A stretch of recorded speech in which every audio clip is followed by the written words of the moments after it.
Perkenalkan, saya Salsa Bulanova dengan NIM 13122000259. Perkenalkan, nama saya Nikita Rafa Sahara dengan NIM 13122000275. Saya Gigermi Fauzan, NIM 13122000276. Perkenalkan, nama saya Rema Sefri Fatrozi, NIM 13122000288. Perkenalkan, nama saya Farah Salsabila Zura Putri, NIM 13122000316. Perkenalkan, nama saya Yanti Permatasari dengan NIM 13122000330. Kerajaan Majapahit telah menyusun secara detail pengaturan hukum di negerinya yang dibukukan melalui sebuah kitab bernama Kutaramanawa Dharma Sastra yang disusun semasa Hayam Wuruk. Kitab ini merupakan kitab hukum yang mengatur hukum pidana dan hukum perdata dengan peraturan hukum pidana yang lebih banyak. Dalam kitab ini terdapat 19 bab yang dikelompokkan berdasarkan jenis pelanggaran dan setiap babnya memuat pasal-pasal yang sejenis. Di bab pertama menyangkut ketentuan umum mengenai denda, bab kedua disebutkan 8 macam pembunuhan yang disebut astadusva, dan bab ketiga tentang perlakuan terhadap hamba yang disebut kawula, bab 4 mengenai 8 macam pencurian yang disebut astajora, bab 5 paksaan atau sahasa, bab 6 tentang jual beli atau adol tuku, bab 7 tentang gadai atau sanda, bab 8 utang piutang, bab 9 titipan, bab 10 tukon, bab 11 perkawinan, bab 12 paradara, bab 13 drewe kaliriran atau warisan, bab 14 parusa, bab 15 janda parusa, bab 16 kelalaian, bab 17 perkelahian atau atukaran, bab 18 tanah dan bumi, bab 19 fitnah dan kebohongan. Dari peraturan perundang-undangan Majapahit terdapat 6 pasal yang menarik bagi kelompok kami, yaitu pasal 5, pasal 11, pasal 30, pasal 75, pasal 182 dan pasal 185. Selanjutnya di sini saya akan menjelaskan pasal 5 Undang-Undang Majapahit yang pada intinya di sini menunjukkan adanya tanggung jawab sosial terhadap seseorang, tindakan seseorang, bahkan jika seseorang itu tidak mengetahui bahwa sahabatnya sendiri seorang pembunuh. Ia akan tetap dikenai biaya denda, yang artinya denda itu akan muncul karena ketidaktahuan dianggap sebagai kelalaian yang memerlukan konsekuensi walaupun tidak seberat hukuman pelaku utama.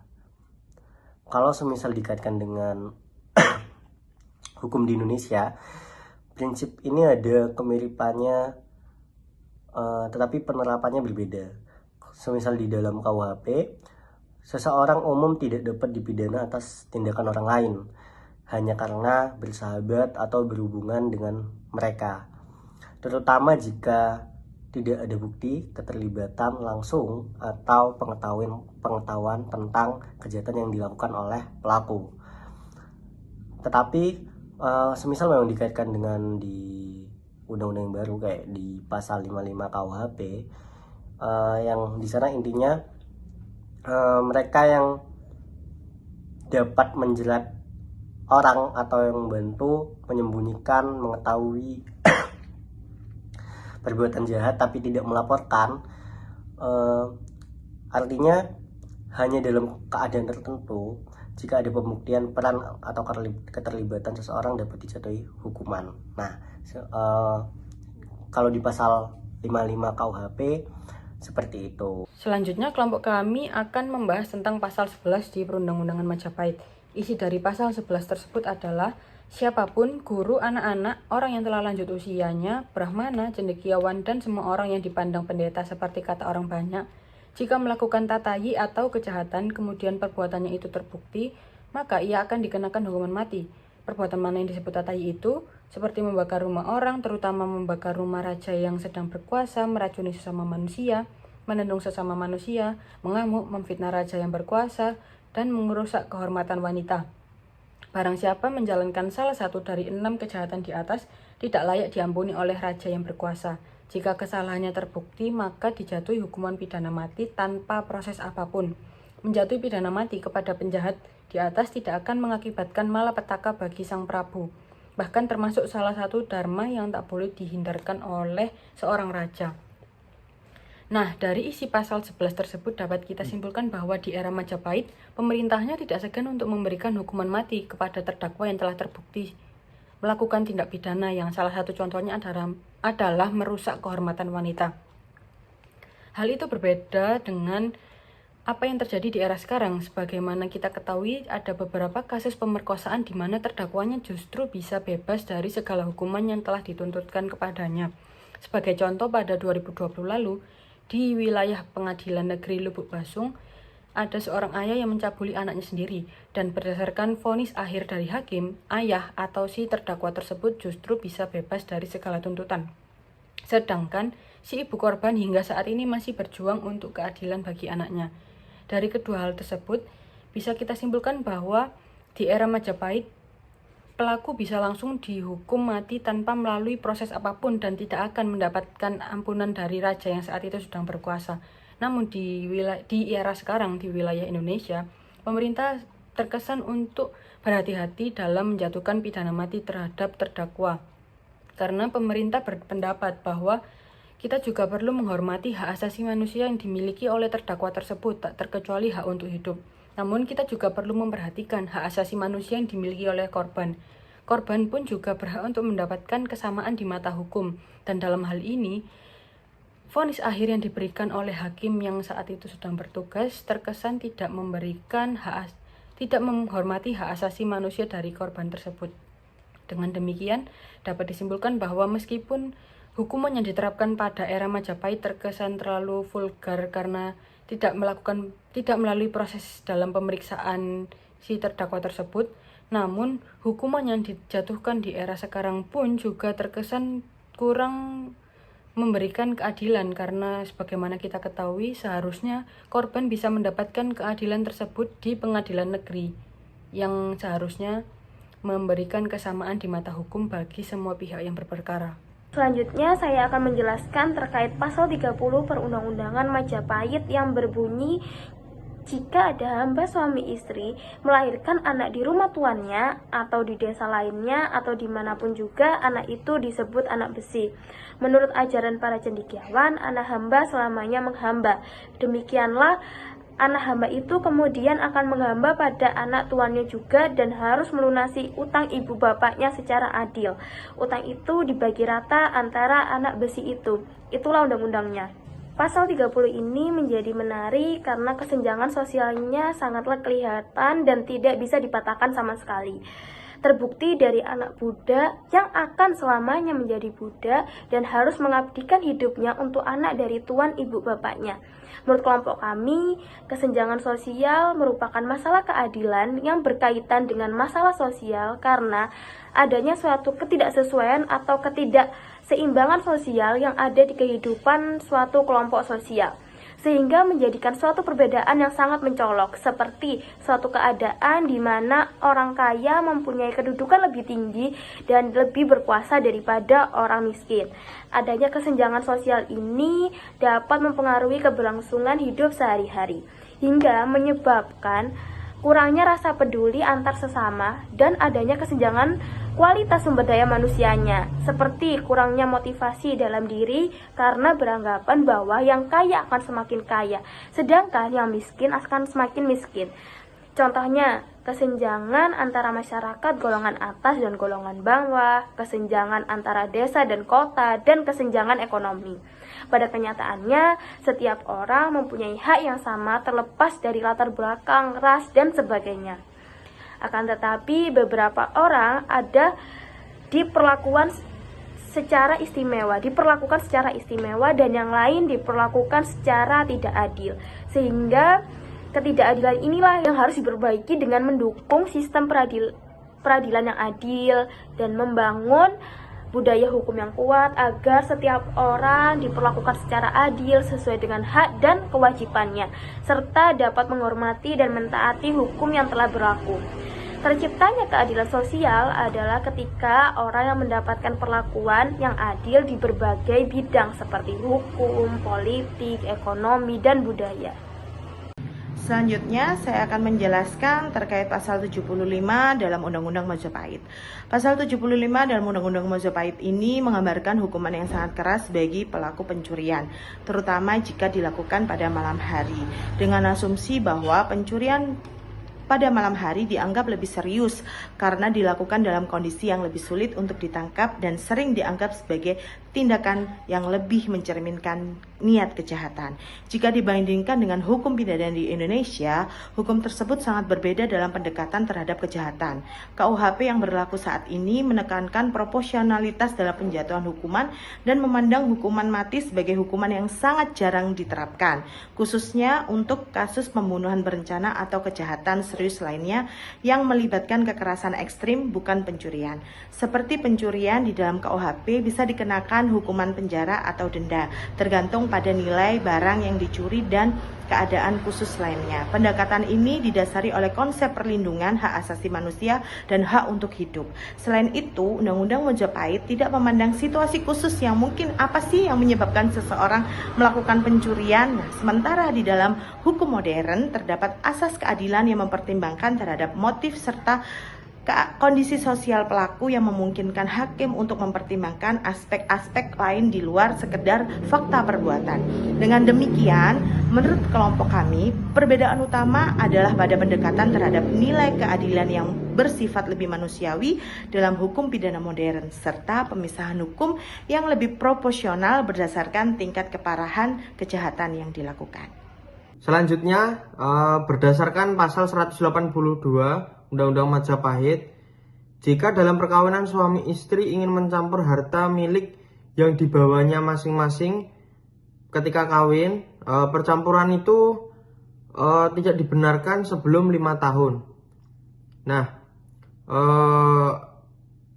tanggapan terhadap pasal ini itu yang pertama itu untuk memastikan stabilitas dan keseimbangan dalam hubungan rumah tangga. Yang kedua, aturan ini mungkin memberikan waktu bagi pasangan untuk membangun kepercayaan dan kerjasama sebelum harta itu digabungkan, yang dapat mencegah adanya konflik di masa depan. Yang kedua, dengan adanya waktu, pasangan diharapkan dapat beradaptasi dan memahami peran masing-masing dalam pengelolaan harta yang untuk menjaga kestabilan dalam berkeluarga. Yang ketiga, untuk waktu 5 tahun itu juga bisa menjadi waktu yang menghargai usaha dan kontribusi masing-masing pasangan sebelum harta itu dianggap milik bersama. Yang keempat, aturan ini bisa jadi berfungsi untuk melindungi hak-hak perempuan, memberikan mereka waktu untuk menunjukkan kontribusi dalam rumah tangga sebelum harta itu dicampurkan. Nah, secara keseluruhan, aturan ini mencerminkan nilai-nilai yang menekankan bahwa pentingnya kerjasama, keadilan, dan tanggung jawab dalam berumah tangga setelah pernikahan itu sangatlah penting. Lalu yang terakhir saya akan menjelaskan pada pasal 184 hingga pasal 185 pada Peraturan Perundang-undangan Majapahit. Terlebih dahulu saya akan menjelaskan pasal 184. Pasal 184 ini berisikan tentang waris, yakni harta milik orang yang tidak mempunyai anak. Apabila orang tersebut meninggal, maka harta tersebut menjadi milik raja. Jadi pada pasal 184 ini berisikan ketika seseorang meninggal dan ia tidak mempunyai keturunan, maka harta waris yang dimiliki oleh seseorang tersebut akan menjadi hak milik dari raja. Namun menurut saya hal tersebut kurang pas atau kurang adil dinilai di mata masyarakat yang pada zaman sekarang ini, karena pada zaman sekarang terdapat hukum yang berlaku yaitu pasal 174 ayat 2 KHI yang berisikan apabila semua ahli waris ada, maka yang berhak mendapatkan warisan adalah anak, ayah, ibu, janda atau duda dalam kurung pasangan yang ditinggalkan. Dan pasal 830 KUH Perdata, perwarisan yang berlangsung karena kematian terdapat 4 golongan ahli waris yang dapat mewarisi dari seseorang yang meninggal, yakni harta waris, yaitu golongan pertama ada suami atau istri yang ditinggalkan, anak-anak atau keturunan. Lalu golongan kedua ada ayah, ibu, saudara kandung, dan keturunan kandung lainnya. Lalu golongan ketiga ada kakek, nenek, saudara garis keturunan ke atas, saudara atau garis lurus ke atas. Lalu ada golongan keempat ada saudara dalam garis ke samping, contohnya seperti paman, bibi, saudara sepupu, maksimal derajat ke-6. Sehingga apabila menggunakan peraturan atau menerapkan peraturan seperti pada pasal 144 peraturan perundang-undangan Majapahit di zaman sekarang mungkin kurang pas, atau ya kembali lagi di mata masyarakat mungkin ini kurang adil, karena ketika seseorang meninggal dan dia tidak ada keturunan, harta tersebut bisa diberikan kepada pasangan yang ditinggalkan seperti istri atau suami yang ditinggalkan. Namun apabila pasangan tersebut meninggal terlebih dahulu atau sudah tidak tinggal bersama dengan pasangan, maka harta tersebut bisa diberikan kepada ayah atau ibu atau garis keturunan ke atas seperti yang disebut pada pasal 174 ayat 2 KHI dan pasal 830 KUH Perdata. Lalu yang kedua saya akan menjelaskan pasal 185 peraturan perundang-undangan Majapahit, yang dimana pada pasal 185 ini berisikan barang siapa merantau ke tempat lain kemudian meninggal dan jika tidak mempunyai anak, maka harta miliknya menjadi milik sang raja. Harta milik ini disebut harta sumur. Nah, pada intinya pasal 185 ini sedikit mirip seperti pasal 191 KHI dan pasal 1127 KUH Perdata. Pada pasal 191 KHI berisikan bahwa pewaris tidak meninggalkan ahli waris sama sekali atau ahli warisnya tidak ada atau tidak diketahui, maka harta tersebut atas putusan pengadilan agama diserahkan penguasaannya kepada Baitul Mal untuk kepentingan agama dan kesejahteraan umum. Nah, sehingga apabila pewaris meninggal dalam keadaan Islam dan tidak ada ahli waris, maka bisa diserahkan kepada Baitul Mal melalui penetapan pengadilan agama dan harta ini dikategorikan sebagai harta warisan yang tak terurus. Nah, karena adanya status harta warisan yang tak terurus ini, maka muncullah kewenangan negara untuk mengurus agar tidak menjadi harta peninggalan yang ditelantarkan, dan hal tersebut diatur dalam pasal 1127 KUH Perdata, yakni Balai Harta Peninggalan menurut hukum wajib mengurus setiap harta peninggalan tak terurus yang terbuka dalam daerahnya, tanpa memperhatikan apakah harta itu cukup atau tidak untuk melunasi utang pewarisnya. Balai itu pada waktu mulai kepengurusan wajib memberitahu kepada jawatan kejaksaan pada pengadilan negeri dalam hal ada perselisihan tentang terurus tidaknya suatu harta peninggalan pengadilan itu di atas permohonan orang yang berkepentingan atau atas saran jawatan kejaksaan. Setelah meminta nasihat, Balai Harta Peninggalan akan mengambil keputusan tanpa persidangan, sehingga apabila seseorang hidup sebatang kara, maka Balai Harta Peninggalan akan mengurus harta peninggalan tersebut. Jadi, ketika seseorang meninggal seorang diri, maka harta tersebut akan diserahkan ke Baitul Mal dan melalui penetapan pengadilan agama, dan apabila status harta tersebut menjadi harta warisan yang tak terurus, maka akan diatur oleh Balai Harta Peninggalan. Nah, maka dari itu mengapa pasal 185 ini sedikit mirip seperti pasal 191 dan pasal 1127 yang pada intinya ketika seseorang meninggal dalam kesendirian atau tidak mempunyai ahli waris, maka hal tersebut akan diurus oleh negara. Tetapi kembali lagi seperti yang saya sebutkan pada pasal pasal 174 ayat 2 KHI tadi, apabila ada ahli waris, maka yang berhak mendapatkan warisan adalah anak, ayah, ibu, janda, duda, atau di dalam kurung yakni pasangan yang ditinggalkan. Jadi ketika seseorang meninggal dalam keadaan sebatang kara atau seorang diri, maka kita perlu mencari tahu apakah masih ada sanak saudara ataukah pasangan yang ditinggalkan, dan apabila masih ada sanak saudara atau pasangan yang ditinggalkan, maka orang-orang tersebutlah yang berhak untuk menerima harta warisan tersebut. Namun apabila tidak ada, maka bisa diserahkan kepada negara. Sekian penjelasan dari kelompok kami mengenai Undang-Undang Majapahit. Kurang lebihnya mohon maaf. Wassalamualaikum warahmatullahi wabarakatuh.